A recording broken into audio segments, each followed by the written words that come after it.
Frédéric Desuy, qui est hypnothérapeute libéral.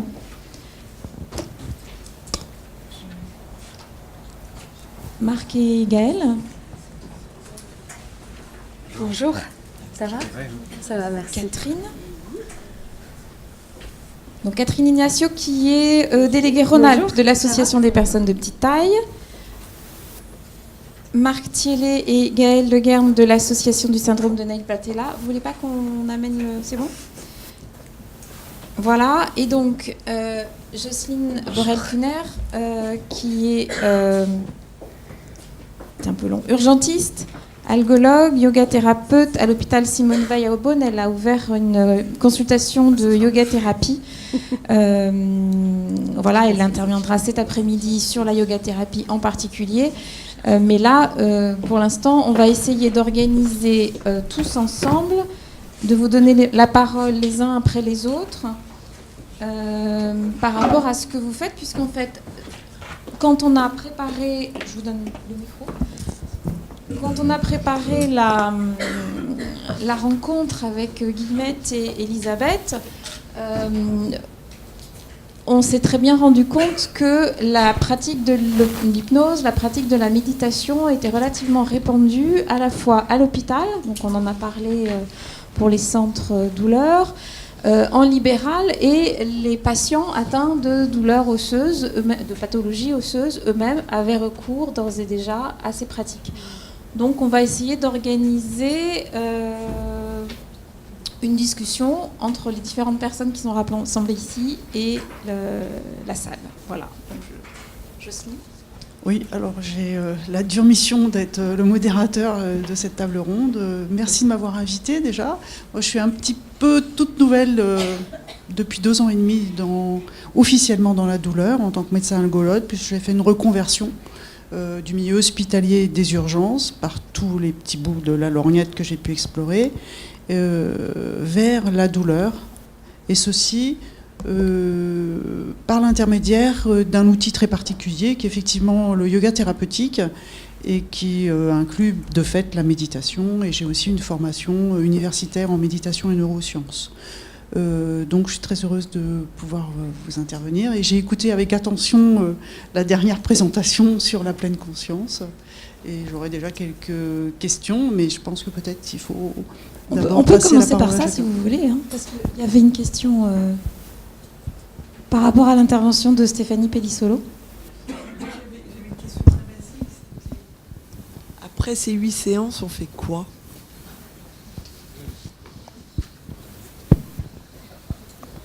On continue à pratiquer. On continue à pratiquer. Après, il y a plein de choses qui sont offertes. C'est-à-dire qu'on fait aussi des soutiens de pratiques méditatives. On fait des week-ends, on fait des séminaires d'1 semaine. Donc, on organise aussi des choses qui permettent aux personnes de continuer la pratique. Mais l'invitation, justement, est d'essayer pendant ces 8 semaines, de par cette pratique quotidienne, d'amener ça au cœur de leur vie et que ça devienne finalement un besoin pour eux. Voilà.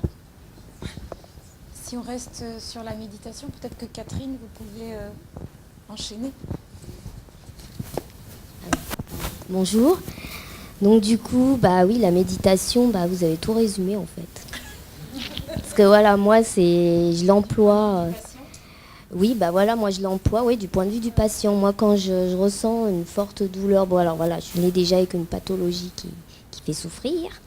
Donc comme toute pathologie qui fait souffrir, on ne s'écoute pas au niveau de la douleur. Mais au bout d'un moment, notre corps, il nous dit « aïe, aïe, aïe, ça va plus ».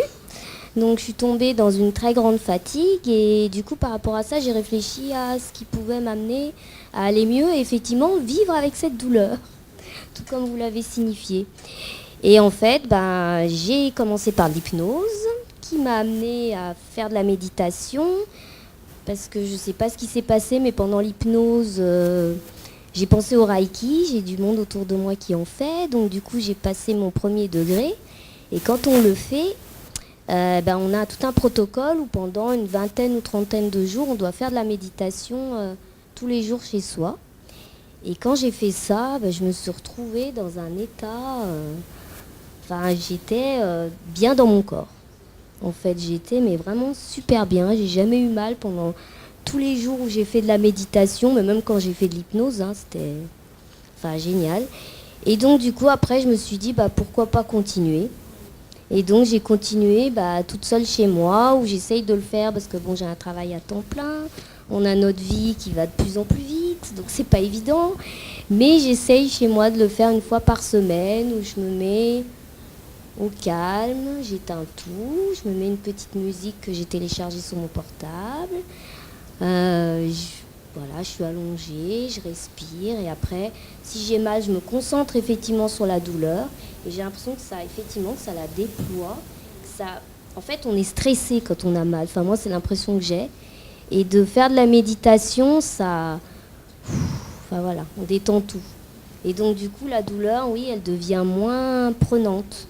On y pense moins et du coup, on vit avec. Voilà, et après, généralement, ça va mieux. J'ai remarqué que c'était un bon antalgique, parce qu'avant, des fois, je prenais un dafalgan. Et maintenant, j'essaye plutôt de méditer et je prends plus de dafalgan. Voilà, en gros. Ouais. Je vais passer le micro dans le public.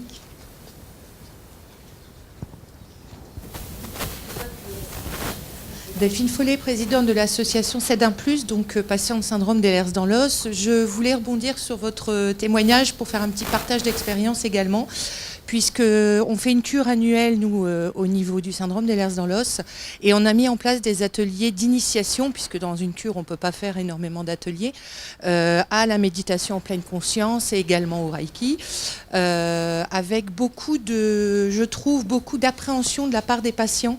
Et je pense que là, il y a un vrai travail à faire sur effectivement l'explication de ce qu'est réellement la méditation ou la méditation Reiki, etc. Et avec aussi une difficulté des gens de penser de prime abord que ça peut effectivement les aider. Et je pense que là, il y a un vrai travail. Et nous, ce qu'on a constaté au bout de 3 semaines de cure, et que de l'initiation, c'est qu'effectivement, tous ceux qui ont essayé ont énormément accroché. Ceux qui n'avaient pas essayé la première année ont essayé la seconde année, au vu des retours d'expérience. Et généralement, suite à la cure, ils s'orientent géographiquement proche de chez eux vers un praticien et ils en trouvent un réel bénéfice. Voilà. Merci. Alors, si je puis me permettre, suite à ces 2 interventions, je vais opposer donc l'hypnose et la méditation. Parce que, oui, je trouve que c'est intéressant. Et encore, on n'opposera que ces 2-là pour l'instant. Ce sont 2 états modifiés de conscience. Voilà. Quelle serait, selon vous, la différence entre l'hypnose et la méditation au niveau des états modifiés de conscience? Qui veut répondre? Valérie.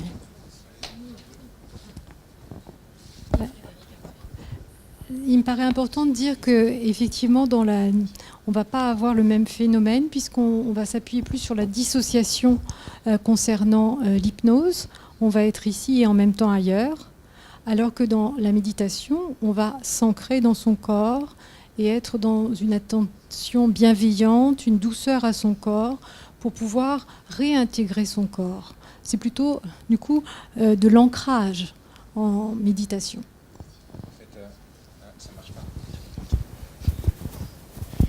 Effectivement, la dissociation, ça peut être une des caractéristiques. Un des exercices qu'on peut faire en hypnose, c'est le plus courant dans tout ce qui est analgésie et traitement de la douleur à l'hôpital. Mais moi, en tant que libéral, je peux l'utiliser, mais c'est du sur-mesure, c'est du Dior ou du Chanel. C'est-à-dire que des fois, au contraire, on va utiliser la même technique, mais on va peut-être rajouter de l'imaginaire. C'est-à-dire qu'il va y avoir un peu plus de... Ok, et c'est comme quoi pour vous, par exemple, cette douleur ? Et à partir de ce que nous amène la personne, on va commencer à jouer. Ok, alors pour vous c'est rouge par exemple. Ok, si c'est rouge, et si ça commence à devenir rose, ça fait quoi? Si ça commence à devenir presque translucide, est-ce que ça change quelque chose? Et par un questionnement, une interaction, l'imagination va modifier le rapport à la douleur.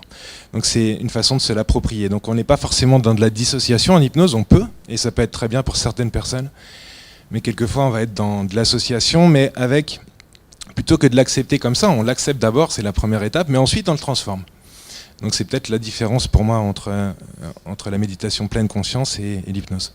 Je rajouterais que la note suggestive fait qu'effectivement, c'est sûrement moins puissant quelque part dans le fait que le patient est moins acteur.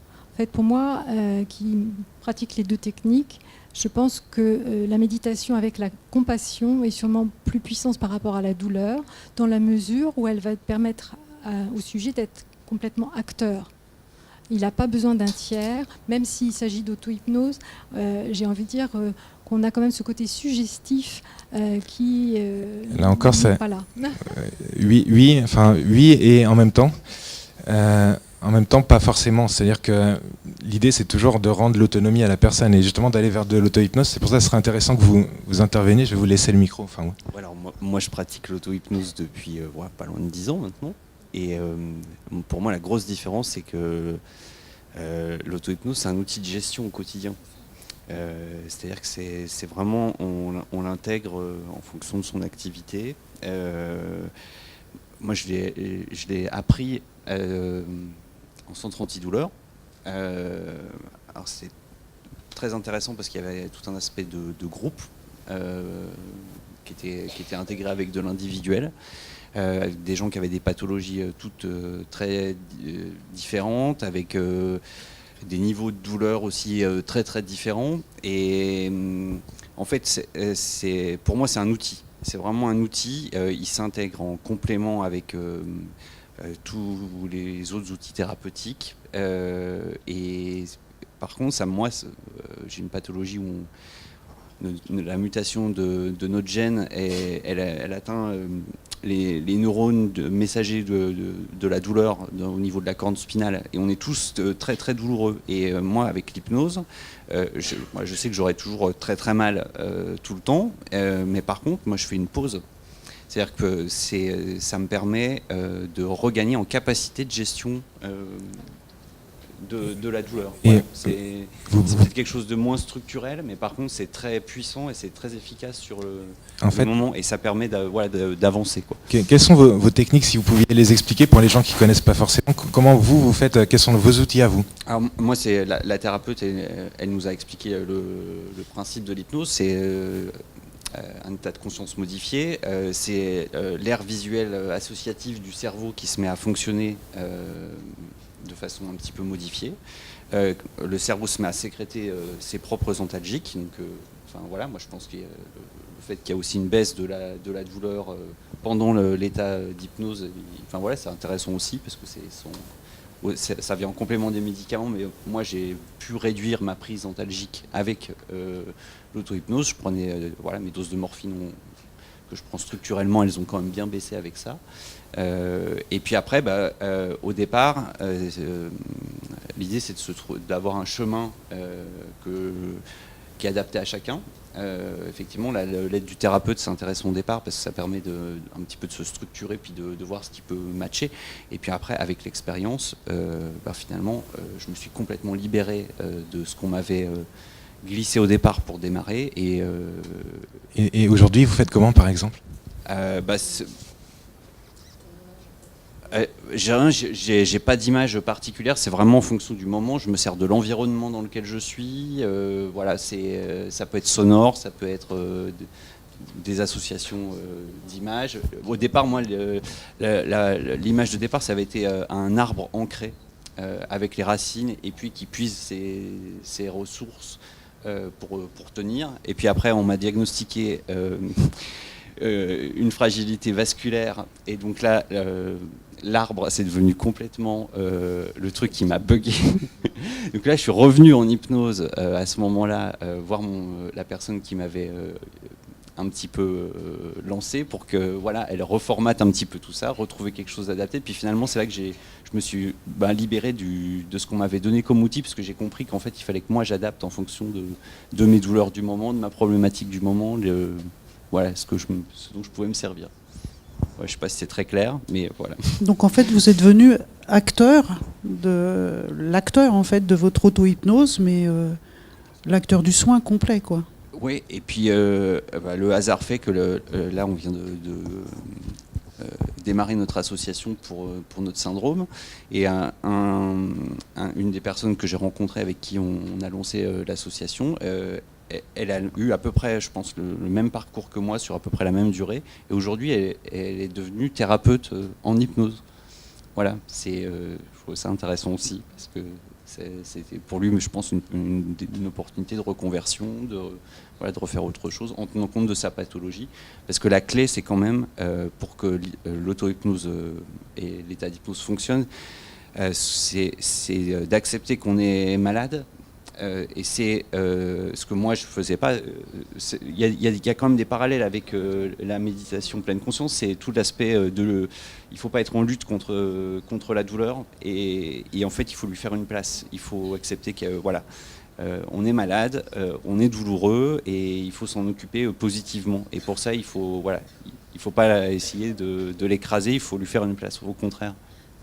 J'aurais une question. Vous pensez que en faisant l'auto-hypnose, vous êtes plus dans votre corps ou plus dans votre esprit au moment où vous attaquez la douleur? Alors, au moment où j'attaque la douleur, je suis très dans mon corps. Alors je poserai la même question à la méditation. Mais c'est exactement la même chose aussi, hein. C'est-à-dire que quand on travaille sur la douleur, on va directement à la rencontre de la douleur. C'est-à-dire qu'on amène dans un premier temps notre attention vers la douleur en s'aidant de la respiration justement pour ça. On est dans une attention à la manière dont cette douleur prend place dans notre corps, comment elle prend place, quelle place prend-elle, la forme qu'elle prend. Donc là, on peut retrouver aussi des choses qui sont proches de l'hypnose, hein. Quelle forme elle prend, est-ce qu'elle a une taille particulière, une texture particulière. Et pendant quelques instants, donc, on va plutôt respirer à l'intérieur de la douleur. Donc, et ensuite, on va élargir le champ de l'attention. Donc, on va travailler la douleur est là, mais il y a aussi d'autres sensations dans mon corps. Donc, je prends conscience de tout ce qui est dans mon corps, y compris la douleur. Et c'est cette perception élargie qui va modifier la perception que l'on a de cette douleur-là.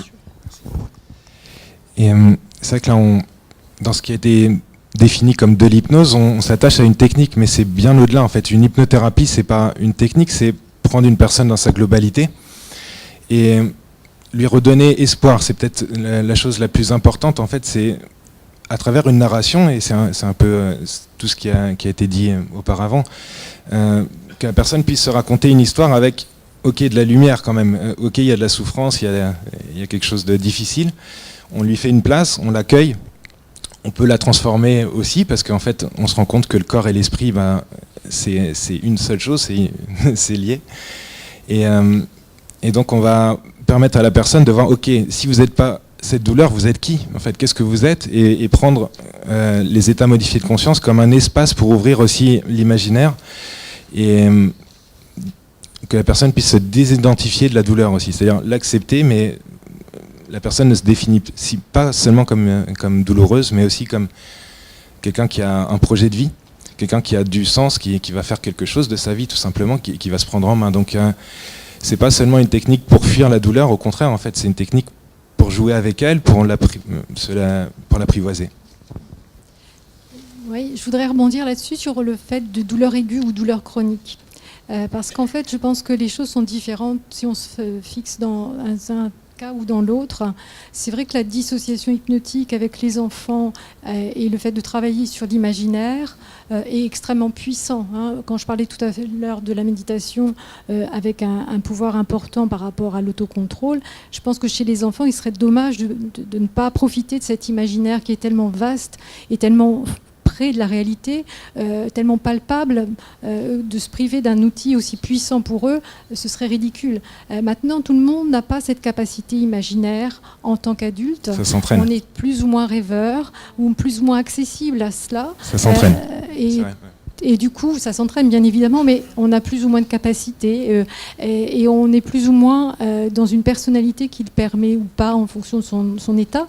Et je pense qu'il ne faut pas opposer les deux techniques, mais leur reconnaître leur capacité complémentaire. Et c'est vrai que ce flou parfois entre le lieu de sécurité hypnotique ou le lieu sécure méditatif, qui sont quand même parfois quand même relativement proches dans certaines approches. Et donc l'idée, c'est sûrement pas de nous opposer, si je peux me permettre, mais plutôt de nous unir. Alors, oui. Je vais dans ce sens-là aussi. Je pense que c'est important, effectivement, d'avoir plusieurs portes d'entrée par rapport à la douleur. La méditation va convenir à certaines personnes et pas à certaines. Et puis, enfin, tout comme l'hypnose, effectivement, il n'y a pas à opposer ces méthodes. Il y a plutôt à proposer, effectivement, toutes ces portes pour entrer et pour travailler, justement, avec la douleur.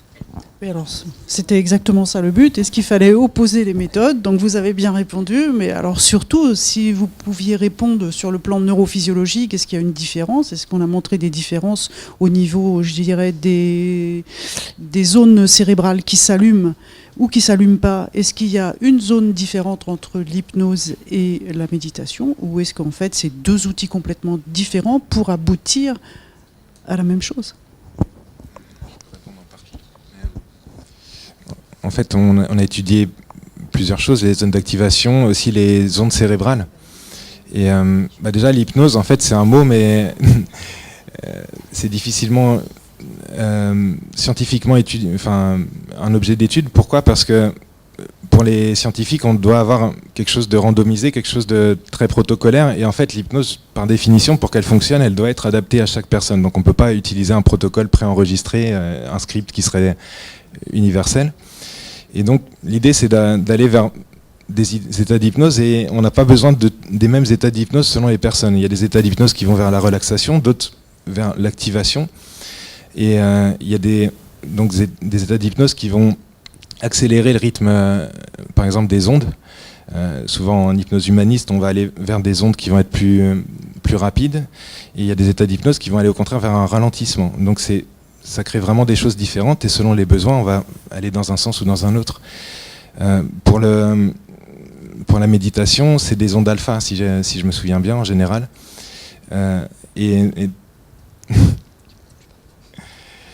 Donc c'est un niveau qu'on peut avoir en hypnose, qui est un niveau léger de relaxation, on va dire, en fait. Voilà, je ne sais pas si j'ai répondu à la question, enfin, ou en moins partie. Une partie, ouais. Alors, moi, je vais plutôt répondre pour la méditation. Et au niveau de la méditation, là, et dans l'étude que je vous ai présentée tout à l'heure, ils ont aussi fait une étude IRM qui est très très intéressante, en fait, où ils montrent la désactivation du thalamus pour les gens qui pratiquent la méditation, contrairement à tous les autres groupes. Donc le thalamus aurait un rôle fondamental apparemment dans la transmission du message douloureux. C'est très intéressant, enfin, ils ont vraiment, et c'est très significatif. Voilà, donc moi je peux juste vous répondre par rapport à ça, et par rapport à l'hypnose, là je suis pas assez pro pour avoir une réponse pertinente.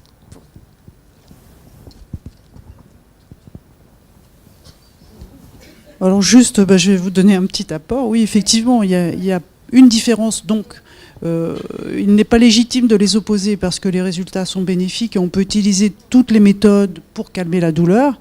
Donc douleur aiguë plutôt pour l'hypnose, on va dire, et douleur chronique plutôt la méditation. Mais en fait, comme les deux sont liés chez un même individu, on utilise les deux. Et pourquoi ? Eh bien parce que la douleur chronique, donc plus versus méditation, a un impact très important dans la mémorisation du signal douloureux, et donc thalamus et essentiellement amygdale, les amygdales. Donc ça a été prouvé en IRM fonctionnel. Il y a une différence entre l'action méditative et hypnotique à ce niveau-là. Mais sinon, au niveau des autres zones cérébrales, cortex insulaire, cortex antérieur, ce sont pour l'instant les mêmes résultats des études. Donc la seule petite différence, c'est au niveau de l'insula, avec bien sûr le bémol qu'on peut mettre sur les études, effectivement, alors que la méditation est protocolisable, effectivement, l'hypnose est beaucoup moins protocolisable. Je crois que vous vouliez prendre la parole. Je voulais juste dire que les deux peuvent aussi se compléter. Mon fils, il travaille en hypnose, un petit peu en auto-hypnose, et avec quand même des consultations régulières, parce qu'il y a moins d'autonomie sur la pratique quand même que chez un adulte.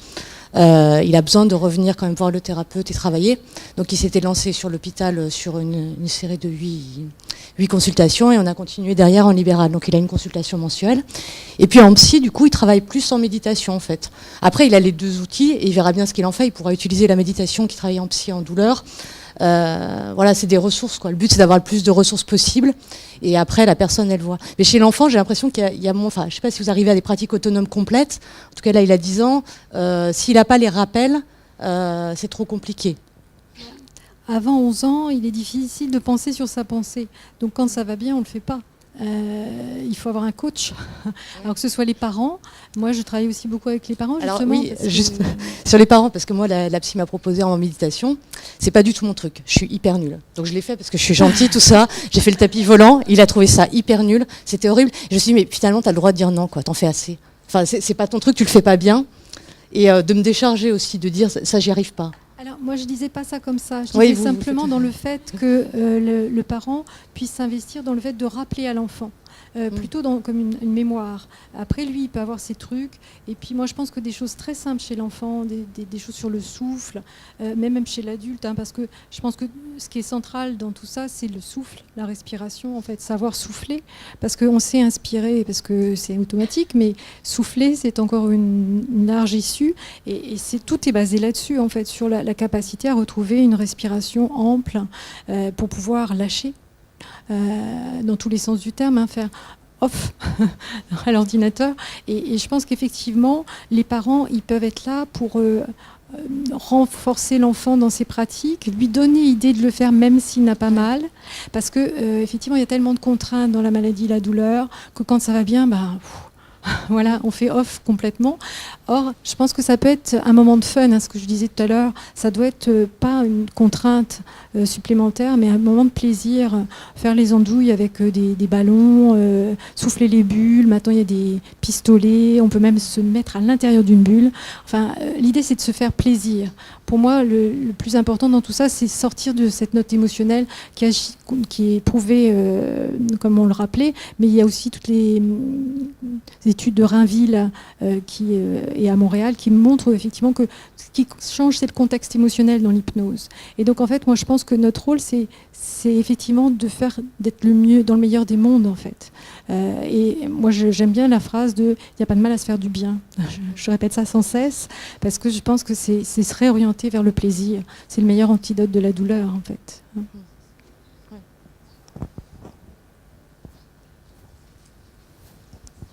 Est-ce qu'il y aurait des questions? Oui, une question là-bas dans la salle, je crois.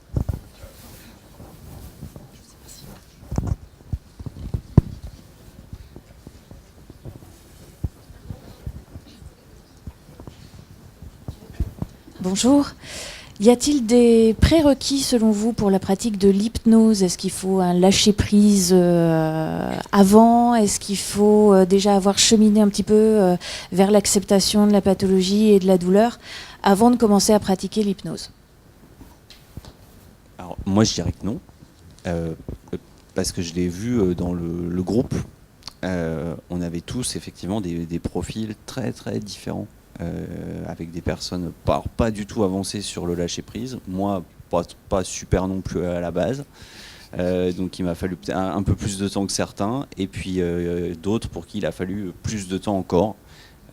Voilà, je pense que là, ce qui peut bloquer après, c'est les ressources hospitalières. Parce que c'est des pratiques qui demandent du temps.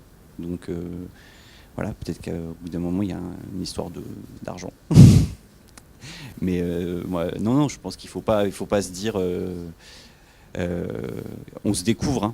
On ne peut pas mesurer a priori sa capacité à lâcher prise ou pas. Voilà, forcément, on a des profils. Hein, on est plus ou moins détendu à la base. Voilà.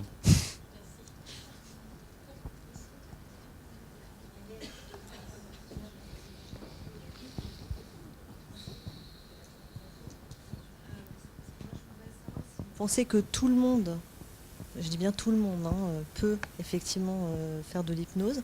En gros, est-ce que ça marche sur tout le monde? Parce que moi, j'ai entendu des expériences diverses et variées. Dans ce cas-là, si ça ne marche pas sur tout le monde, est-ce qu'on peut l'expliquer ou pas, déjà? Et après, pareil pour la méditation, hein, parce que je pense que ça se rapproche. Est-ce que tous nos cerveaux et nous avons tous cette capacité en nous, voilà, de nous faire du bien? Et une deuxième question, du coup, vous en avez parlé, le côté, est-ce que un jour vous pensez que vos métiers seront suffisamment reconnus pour que quand on n'a pas les moyens de les utiliser aujourd'hui, on puisse les utiliser, puisque moi aujourd'hui c'est ma problématique. Voilà. Donc, merci de répondre aux deux questions. Alors, juste dire que l'hypnose, c'est un état naturel. Là, on est près du repas. Je suis persuadée qu'il y a certains d'entre vous qui ne nous écoutent plus depuis longtemps et qui sont déjà partis bien loin, peut-être déjà devant leur steak frites, enfin, je sais pas, peu importe. Après, je pense que quand on est au volant de sa voiture, qu'on est un peu fatigué, bah tiens, je suis déjà arrivée là. On a mis le pilote automatique. En fait, l'état hypnotique est un état naturel où on est en pilote automatique. Ça dépense pas mal d'énergie, c'est pour ça que des fois on développe des tocs. Est-ce que j'ai fermé ma clé, la porte de ma voiture? Il faut que j'aille vérifier. Parce qu'on n'était pas là, on est à côté de ces pompes en fait. Et l'idée c'est plutôt de se dire que c'est un état naturel. Après, qu'on utilise ça et qu'on se sente suffisamment en confiance avec un médecin pour le faire avec lui, c'est une autre affaire.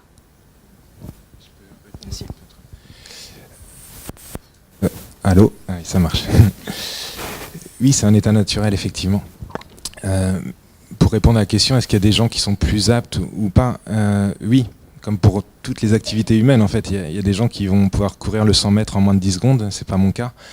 Par contre, je peux m'améliorer en pratiquant. Ça veut dire que si je suis à 20 secondes, je vais pouvoir, en m'entraînant régulièrement, passer à 15, peut-être à aller jusqu'à 11, si vraiment, enfin là c'est mort maintenant, mais et donc si c'est vraiment important pour quelqu'un, et qu'il a une motivation profonde, ouais, comme c'est naturel, c'est possible, voilà.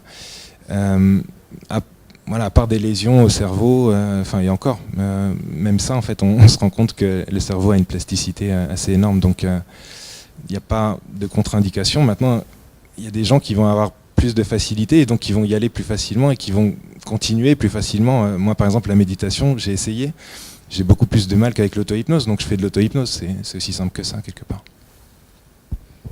Oui, donc effectivement, tout le monde a accès à la méditation ou à l'auto-hypnose. Ce sont des états naturels et des états modifiés de conscience. Par définition, on passe tous par des états modifiés de conscience. Après, on met un nom dessus ou pas, et on met une méthodologie dessus ou pas. Et en fait, ça s'appelle l'hypnose ou la méditation ou tout ce que vous voulez. Le rêve, le yoga nidra, la relaxation avec les relaxations avec tous les différents noms de ceux qui font plein de relaxations. Donc ce sont des états modifiés de conscience avec une méthodologie particulière. Et dans les deux cas, moi je dirais qu'il y a une possibilité de se l'approprier. C'est-à-dire que la méditation, par définition, c'est fait pour se l'approprier. Et l'hypnose, on peut faire de l'auto-hypnose, donc on se l'approprie. Pour répondre à la question, la deuxième question qui était comment fait-on actuellement dans le soin, voilà. Donc effectivement, je pense qu'un petit peu partout en France, il y a des hôpitaux, il y a des centres de soins qui arrivent à faire le mieux qu'ils puissent faire avec leurs moyens. Ça dépend souvent de la bonne volonté locale. C'est un petit peu différent pour la pleine conscience qui est quand même un petit peu, on va dire, en voie de recherche. Donc du coup, il y a des protocoles de recherche qui facilitent les accès peut-être à la pleine conscience, ce qui fait que c'est un développement un peu plus important de la méditation. Vous direz si je me trompe. Mais par exemple, si on prend l'auto-hypnose ou la méditation, il y a de nombreux hôpitaux avec des essais un peu partout, par exemple le mien dont je fais partie. Alors tant que c'était à but un petit peu observationnel et rigolo, tout le monde était d'accord.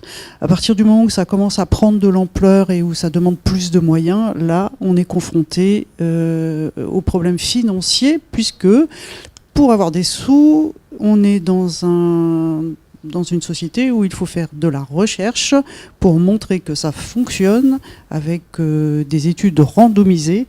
Et donc on en revient à la problématique d'avoir d'abord le temps pour faire des études randomisées. Et voilà, donc c'est un petit peu un cercle vicieux, mais ça n'empêche que les patients sont tellement demandeurs que c'est un petit peu comme dans nos sociétés de consommation d'une manière générale, le patient a un énorme pouvoir Donc il s'approche de plus en plus de demandes d'hypnose, de demandes d'auto-hypnose, de demandes de méditation, de demandes de yoga-thérapie, voilà, de médecine un peu non conventionnelle, qui ont un réel impact thérapeutique, en particulier dans les douleurs chroniques. Et là, il y a un vrai pouvoir, je pense, de modifier les institutions, mais c'est aussi normal, ça a un coût. Oui. Est-ce qu'il y a des contre-indications à la méditation et à l'auto-hypnose? Je pense en particulier ou à l'hypnose. Je pense en particulier à certains troubles psychiatriques. Alors pour la méditation, il y a des contre-indications psychiatriques. Hein. Vous voulez peut-être répondre? Et pour l'hypnose aussi. On ne va pas faire voler un schizophrène qui est tombé du 5e étage. Hein, c'est ça? C'est-à-dire qu'effectivement, je pense qu'après, l'hypnose peut renvoyer à des transes profondes qui peuvent réveiller des exilés dans les cachots. Donc si on n'est pas psychiatre ou psychologue et qu'on ne sait pas faire face au mammouth sous le coquillage, il faut mieux s'éviter d'enlever le coquillage.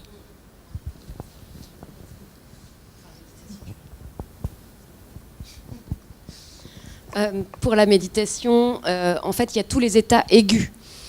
Si on est dans un état dépressif actuel aigu, c'est fortement déconseillé effectivement de pratiquer la méditation, puisque vous avez vu tout à l'heure que ça demande effectivement, il y a un effort quand même particulier de désengager son attention des pensées ou de ce qui est douloureux. Et ça demande en fait de l'énergie. Donc si on a quelqu'un qui est en aigu, qui est déprimé ou même qui a un trouble panique en aigu ou en stress post-traumatique, enfin en stress aigu post-traumatique, à ce moment-là, effectivement, c'est complètement déconseillé, puisque la personne sera juste confrontée finalement à toutes ces pensées automatiques négatives et ça va plutôt être délétère pour lui plutôt que bénéfique. Après, il y a plein de protocoles là qui sont en place aussi chez les schizophrènes, mais stabilisés. Il y a plein de choses là qui sont en train de se mettre en place. À partir du moment où les gens sont stabilisés, ça va. Mais tout ce qui est aigu, effectivement, et on conseille d'abord l'individuel et ensuite on va vers ces approches-là. Puisque tu parles du schizophrène stabilisé, j'aurais la question, un schizophrène stabilisé mais qui s'est défenestré du 5e étage et qui est paraplégique, est-ce que en auto-hypnose ou en hypnose, on l'embarque quand même dans des rêves A priori, on va éviter tout ce qui est dissociatif pour les schizophrènes. Donc on est bien d'accord, il y a quand même des contre-indications. Les contre-indications psychiatriques en particulier donc, sont à prendre avec des pincettes. Oui. Ce qui est important, c'est qu'effectivement, et dans l'hypnose, on va aller vers la dissociation. Donc tout ce qui est post-traumatique, schizophrénie, c'est plutôt déconseillé. Alors qu'effectivement, on va beaucoup utiliser la pleine conscience chez eux, puisqu'on les ramène dans l'instant présent et on les ramène au sens. Donc à tout ce qui est réel dans l'ici et le maintenant. Et avec les victimes des attentats du 13 novembre, moi j'ai beaucoup travaillé avec elles sur le réancrage dans l'instant présent. Et le fait de sentir en sécurité juste ici et maintenant, enfin, moment après moment, seconde après seconde. Par contre, je ne me serais pas amusée effectivement à leur faire de l'auto-hypnose à ce moment-là, quoi. Ça c'est clair. Donc voilà encore une petite différence entre les deux méthodes. Ça dépend parce qu'en aigu, on peut faire aussi des travaux en hypnose sur les stress post-traumatiques. Moi, je fais ça au quotidien et on peut avoir des résultats extrêmement intéressants en aigu. Il y avait une question encore là. Alors, c'est pas forcément une question, c'est une réflexion. On parle beaucoup moins de la sophrologie, donc je voulais savoir ce que vous en pensiez. Moi, j'ai fait de la sophrologie il y a quelques années pour du stress, etc. J'étais beaucoup plus jeune. Et en fait, j'en ai gardé beaucoup d'effets. Et j'ai l'impression de me retrouver dans ce que vous racontez quand je me mets dans ma bulle et que j'en fais mes séances de respiration. Est-ce que c'est une technique qui est un peu bannie ou est-ce qu'on l'intègre plutôt dans l'auto-hypnose ou voilà. Nous avons aussi une sophrologue dans la salle, donc si Guylaine, tu peux aussi répondre. Je me suis beaucoup retrouvée dans tout ce que vous avez dit. En effet, j'ai fait une formation, je suis ergothérapeute de formation initiale et je me suis énormément retrouvée par, voilà, quelle est la différence, moi c'était ma question, quelle est la différence entre la pleine conscience et la sophrologie? Au-delà des différences, enfin, je vous laisserai répondre, mais je pense que c'est surtout une question de ressenti personnel, c'est-à-dire que c'est à nous de choisir la méthode vers laquelle on se sent le plus, avec laquelle on se sent le mieux. Je dirais qu'une des grosses différences est le fait que dans la méditation, on ne va pas chercher à modifier l'état dans lequel on est. Alors qu'en auto-hypnose ou en relaxation ou en sophrologie, on va chercher par différentes techniques justement à modifier l'état dans lequel nous sommes. Avec la pleine conscience, au contraire, on va accueillir l'état dans lequel nous sommes. Et on va faire avec la réalité. Et comment on fait avec cette réalité? D'accord ? Donc c'est plus une attitude, et on va travailler, et ça va changer, je dirais, en profondeur la personne dans sa manière d'être en relation avec la réalité et avec la douleur. Voilà, je dirais que c'est la principale différence. Et souvent, les patients, quand ils ont fait beaucoup de sophrologie ou beaucoup de relaxation ou de l'hypnose aussi et qui font de la méditation, ils ont beaucoup de mal justement à ne pas rechercher à modifier leur état. C'est-à-dire qu'ils disent mais alors là, ça y est, je me suis retrouvée en hypnose, je me suis... j'ai fait des autosuggestions ou alors sophrologique, là que j'ai eu les images qui sont apparues. Ils ont beaucoup de mal effectivement à ne plus chercher à modifier l'état dans lequel ils sont. Il faut qu'ils désapprennent ça effectivement quand ils viennent à la méditation après. Alors moi j'avais une question qui était un petit peu pareille, c'est-à-dire que je me demandais, indépendamment de l'hôpital, où les patients peuvent s'adresser, à quel type de thérapeute les patients peuvent s'adresser. Est-ce que ce sont des psychothérapeutes? Est-ce que ce sont des psychiatres pour la méditation de pleine conscience? Est-ce que c'est des sophrologues? Est-ce que et après des hypnothérapeutes? Et quels doivent être leurs critères de sélection? Je dirais, est-ce qu'il faut être diplômé de quelque chose ou... Parce qu'il y a tellement quand même... Alors, c'est une très bonne question. Tu peux Frédéric, expliquer quelle école... Oui, bien sûr. En fait, il y a... Non, moi, tous ceux que j'ai croisés à la base, c'est des médecins, anesthésistes, des gens qui font aussi de la médecine chinoise, de l'acupuncture. Il y a des médecins anesthésistes qui travaillent au bloc opératoire. Avec l'auto-hypnose, ils arrivent à opérer des personnes pour lesquelles il aurait fallu une anesthésie générale, et en se servant de l'hypnose, ils arrivent à juste avoir une sédation légère et à ressortir le jour même alors qu'ils auraient dû être hospitalisés plusieurs jours. Enfin voilà, moi souvent c'était dans un cadre où c'était des médecins qui intervenaient. Alors, effectivement. Oui. Oh. Non, mais voilà, ouais. Mais à l'extérieur aussi, en libéral aussi. Ouais. Alors on va essayer de répondre, on va laisser la parole à l'hypnothérapeute. Donc pour répondre, moi je suis pas médecin, je suis pas psychologue. Alors il y a vraiment de tout. Non mais c'est clair. J'allais dire plombier. Mais... Voilà, je suis plombier du cerveau, garagiste si vous voulez. Alors voilà, le problème c'est qu'il y a très peu de certifications diplômantes en hypnose. Il y a un diplôme universitaire qui est réservé aux soignants, mais qui est vraiment très léger. C'est-à-dire qu'en fait, il y a 12 jours de formation avec très peu de pratique. C'est beaucoup de la théorie. Les écoles d'hypnose sont aussi, malheureusement, c'est des formations trop courtes qui sont à peu près de 250 heures pour la formation de base. Donc il y a vraiment de tout sur le marché, il y a vraiment des charlatans. Mais le fait d'être médecin ne dit pas qu'on va être un bon hypnothérapeute. Parce qu'en fait, vous savez très bien, en ayant eu un parcours dans le médical, qu'il y a des médecins qui sont très peu psychologues en fait. Et ils n'ont pas eu de formation pour ça. Donc finalement, c'est pas un gage non plus de sérieux. Pour certains, oui, pour d'autres, non. Ça suffit pas en fait. Ce qu'il faut vraiment comme critère, c'est juste faire une séance en gardant son libre arbitre et se dire ok, est-ce que cette personne, je peux lui faire confiance ou pas. Et ça se sent directement en fait, ça se sent dès les premières minutes. Si au bout de 5 minutes vous sentez que ce mec c'est un... Non, vous trouvez pas? Non, moi non plus je suis pas d'accord, on peut pas... Ouais. Vous l'avez pas vu au bout de 5 minutes? Non, pas du tout, vraiment. Enfin, pour le coup, c'est même quelqu'un que je me suis permis de recommander. qui a fait des ravages derrière. Non, donc, il y a des gros charlatans. En tout cas, en hypnose, en méditation, je connais beaucoup moins, mais en hypnose, je vous promets que c'est pour ça qu'aussi je vous demandais, parce que nous, on s'est remis en question par rapport à cette personne qu'on a vue, parce qu'on est 3 personnes à l'avoir vue, où on s'est dit, mais peut-être qu'en fait, on n'est pas capable, parce qu'en fait, cette personne nous a renvoyé le fait que nous étions dans l'incapacité que nous n'avons pas les compétences, qu'on n'avait pas le lâcher prise.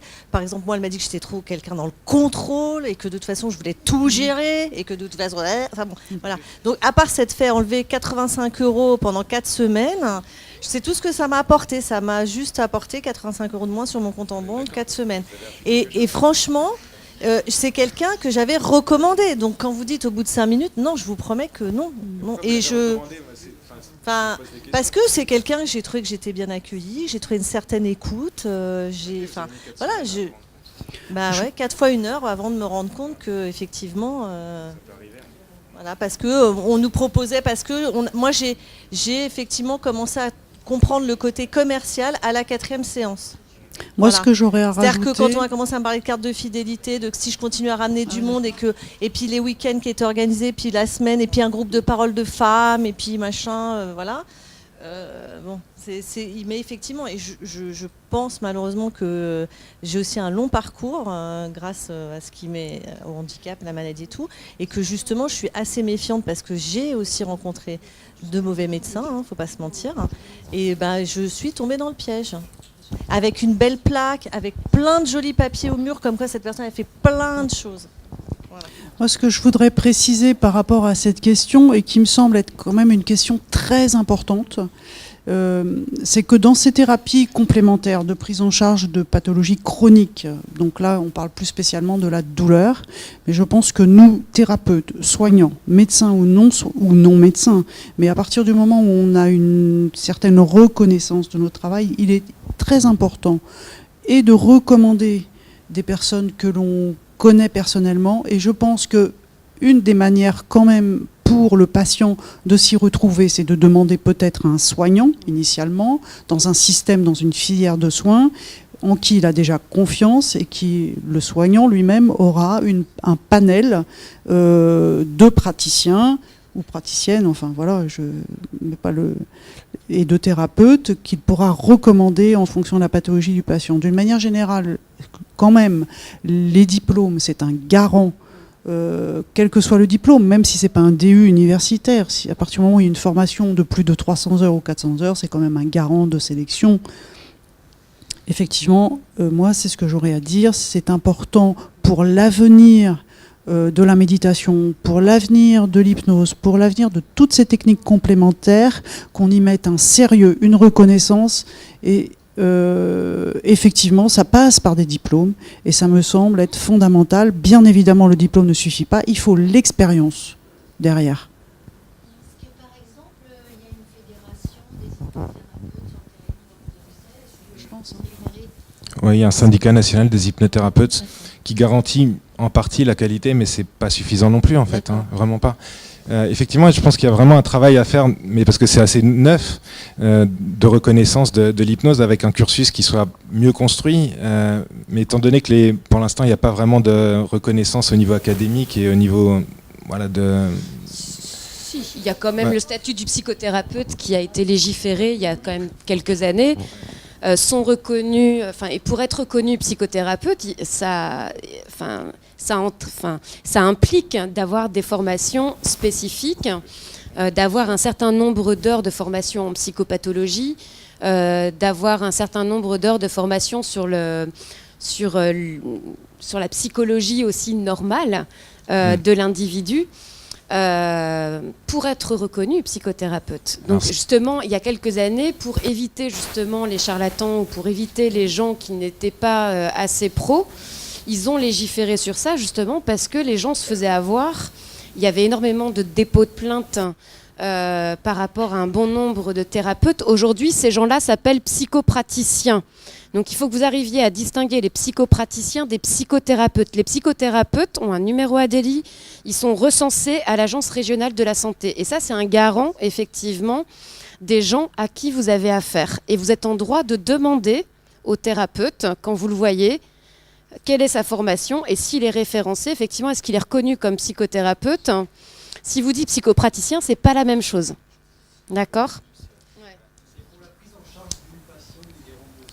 Alors, non, alors ça, on est en train d'y travailler. Nous, on avait vu Bachelot et au moment où elle était ministre de la Santé, et en fait, on nous a répliqué, et elle nous a dit, on ne comprend pas que ce soit les soignants qui demandent le remboursement des psychothérapies, il faut que ce soit les patients qui demandent le remboursement. On leur a dit, ils sont déjà quand même assez en souffrance, vous leur demandez en plus de réclamer ça. Et puis après, il y a une guerre aussi, c'est-à-dire qu'il y a aussi toute l'école psychanalytique qui ne veut pas le remboursement des psychothérapies. Et en fait, en lien avec ce conflit, en fait, on n'arrive pas à obtenir le remboursement des psychothérapies. Nous, on est demandeurs, effectivement. Et on a essayé, effectivement, voilà. Ouais. Ah oui, non, mais ça, on est entièrement d'accord. Hein. Okay. Là, on vous soutient. Moi je suis par rapport à ces histoires de guerre, on est en train de. Enfin, moi personnellement, j'ai pas de numéro Adélie, par exemple, et ça veut pas dire que je suis un charlatan. Quoique peut-être. Hein, si c'est votre critère, franchement, ne venez pas me voir, il n'y a pas de problème. J'ai pas spécialement besoin de clients. Donc l'idée, c'est quoi? C'est-à-dire que par exemple, à l'université de Marne-la-Vallée, l'UPEC, Paris-Est, celui qui dirige le DU d'hypnose n'est lui-même pas psychothérapeute, n'est lui-même pas du milieu médical, mais c'est un de mes professeurs qui a été issu d'une école d'hypnose qui est du coup pas reconnue par l'État ni rien. Et pourtant, ses compétences ont fait qu'il a travaillé avec des médecins, il a travaillé dans le milieu hospitalier, sans être lui-même dans le milieu du soin. Et du coup, on l'a appelé pour diriger carrément. Pourquoi ? Parce que tout simplement, il est compétent. Donc c'est vrai que le simple fait d'avoir un numéro Adélie, c'est peut-être un plus, mais c'est pas forcément suffisant pour savoir si on est compétent ou pas. Moi, pour prendre un exemple personnel, mon père est psychologue, donc il a fait un master, et en faisant 2 semaines d'hypnose, il n'a même pas été jusqu'au bout de la formation, il m'a dit qu'il avait plus d'outils qu'en 5 ans de master en psychologie. Alors, on va se dire c'est que mon père qui dit ça. Mais je pense quand même que, étant un peu en contact avec les psychologues, ils n'ont pas forcément énormément d'outils non plus. Après, ils sont obligés de se former justement à d'autres techniques parallèles, d'autres techniques complémentaires.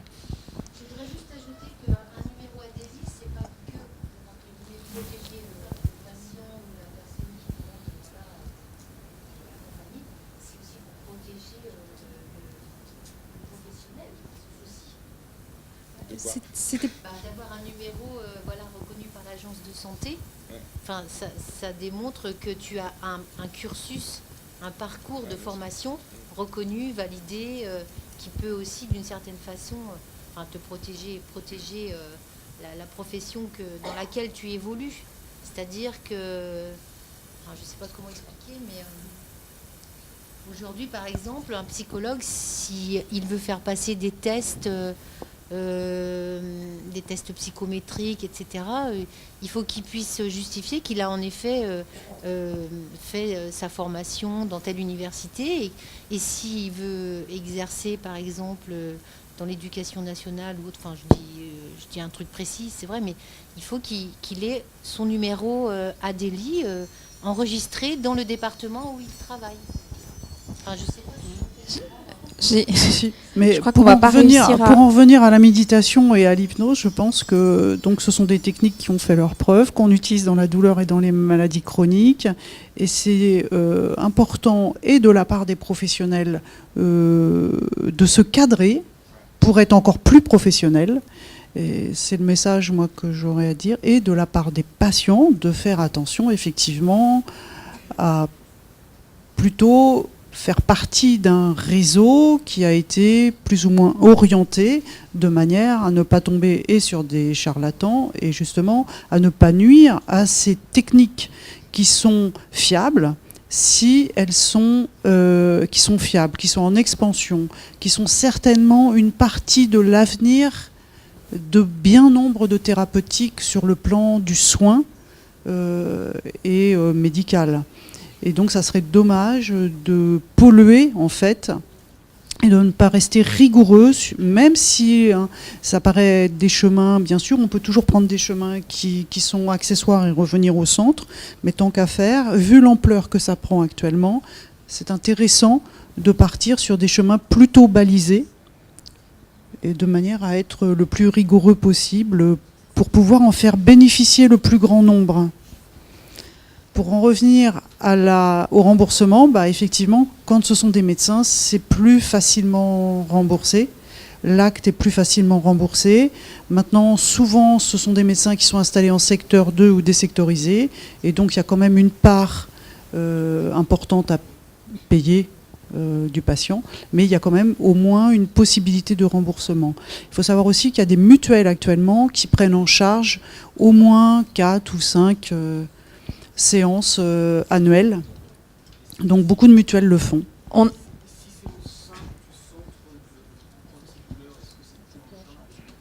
Oui, alors ça peut, plus ou moins. Pour un certain nombre de séances, c'est toujours pareil, ça dépend du nombre de séances. Mais oui, au sein d'un centre antidouleur, c'est pris en charge, en tout cas dans un premier temps.